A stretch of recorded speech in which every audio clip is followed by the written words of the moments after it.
is the desperate thrust of a helpless soul upon the arms of an almighty Savior. Are you doing what Jesus, who speaks the words of the Father, are you doing what he says? Seek first the kingdom of God.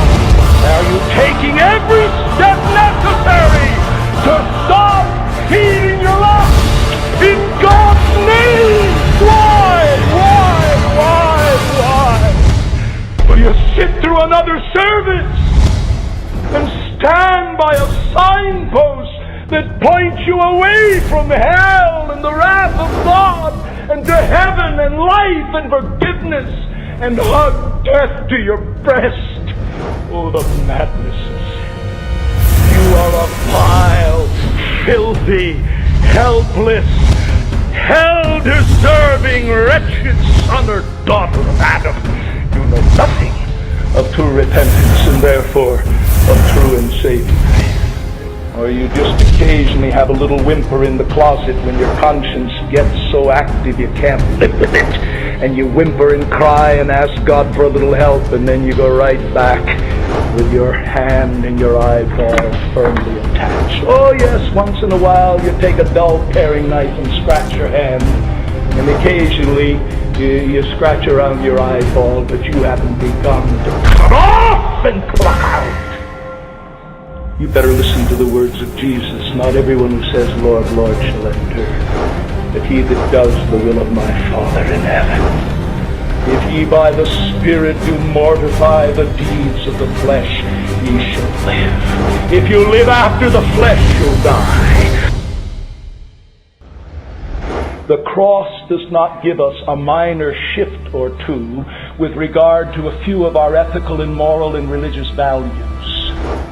The cross radically disrupts the very center and citadel of your life from self to Christ.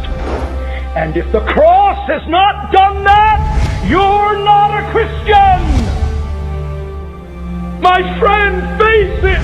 Young or old, you're not a Christian until the cross has radically disrupted the very center and citadel of your life and brought you from a life of commitment to serve self, whether it's religious self, moral self, proud self, covetous self, lustful self, prideful self, unforgiving self, lazy self. It doesn't matter.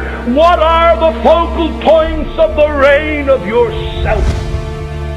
If you've gone to the cross in union with Christ, it's been shattered. I want you in that day, when you stand with me before the Judge of the world, to have him say, come you blessed. Come you blessed. I don't want to look at you standing there saying, Lord, Lord, Lord, Lord. I named you in earth. I named you before the elders. I named you before the church. I named you in prayer meeting. I named you in witness.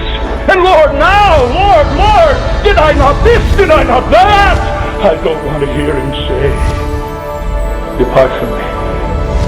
I never knew you, you worker of iniquity. You never were made a doer of the will of God.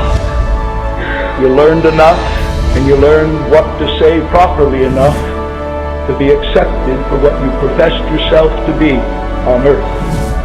But now the day of judgment is come, and the truth is now to be known.